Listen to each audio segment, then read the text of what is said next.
Alors, nous travaillons au sein du CCAS, c'est le Centre communal d'action sociale de la ville de Fos-sur-Mer. C'est un établissement public à vocation sociale. Le CCAS héberge plusieurs services, l'accueil accès aux droits, le service social, le service des ressources internes, le service aux aînés et notre service, le service prévention et inclusion. Donc moi, je suis Mallory Marcy et je tiens le point information inclusion de la ville qui consiste à accueillir les familles pour tout renseignement concernant le handicap. C'est un espace ressources sur le handicap. Ça me permet aussi de faire des sensibilisations publiques, sensibilisations professionnelles et de développer l'inclusion dans le sport, la culture et autres activités.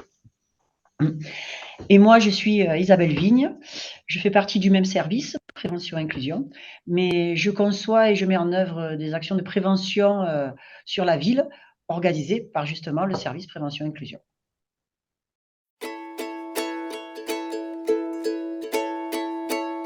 Bien, la ville de Fos-sur-Mer a toujours été attachée à l'accessibilité, de par son environnement et son positionnement géographique au bord du littoral.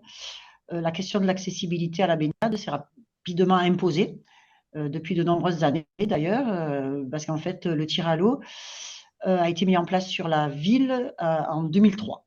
Aujourd'hui, d'autres projets sont en cours pour améliorer l'accessibilité aux activités de la ville et notamment par rapport au sport.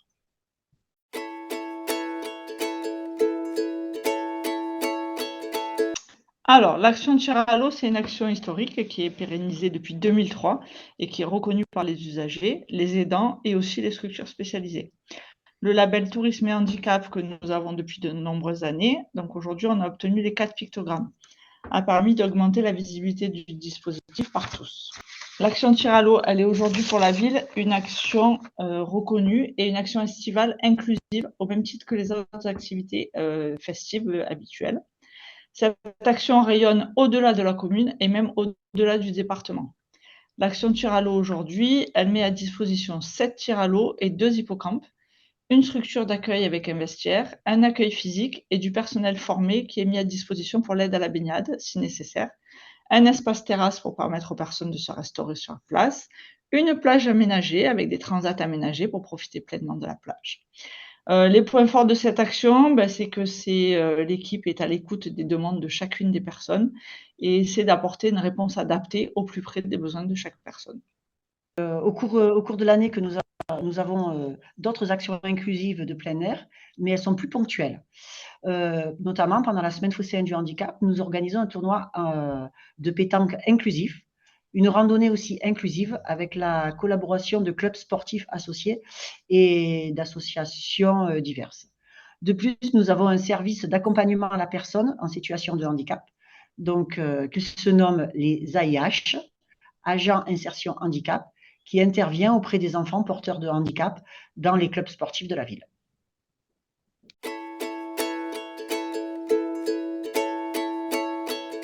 Eh bien oui, parce que nous pourrions transférer cela à d'autres contextes. Aujourd'hui, nous travaillons pour développer déjà l'accessibilité dans les clubs sportifs de la ville. Alors, du coup, on a participé à une commission sur l'inclusion par le sport et il parle de mettre en place le programme inclusif. Donc aujourd'hui, on est en relation avec le service de la ville des sports et on essaie de voir ce qu'on peut développer dans différents sports. On a commencé avec certains sports où, par exemple, le club de foot a mis en place une séance adaptée avec les personnes en situation de handicap, mais ça reste une séance adaptée pour les personnes en situation de handicap entre elles.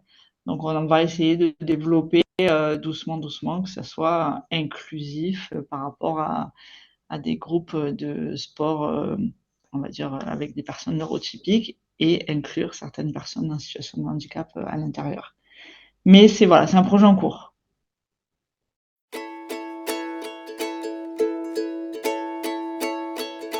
Mais en fait, aujourd'hui, cette action est suivie politiquement et de ce fait, nous ne rencontrons pas beaucoup de problèmes, enfin pas de problèmes particuliers même. Bien au contraire, nous avons le soutien des instances politiques. Donc les moyens nécessaires sont mis en place pour pérenniser et améliorer l'action. Nous rencontrons quelques difficultés techniques, par contre, liées à la gestion de l'affluence des usagers et puis surtout liées à la météo. Mais là, c'est vrai que je vous parle du tir à l'eau.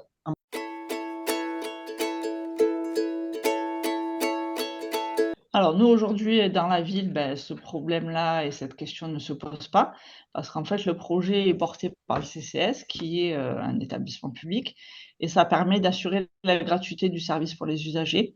Et c'est un élément qui est très, très important à la réussite de notre action de tir à l'eau, qui est fréquentée pour la plupart, pour plus de 50% en fait de la fréquentation, ce sont des structures spécialisées du département.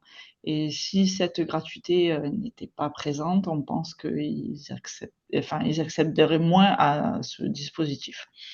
Donc voilà, cette gratuité est très très importante. Et en fait, non, la question du financement pour cette activité ne se pose pas pour nous.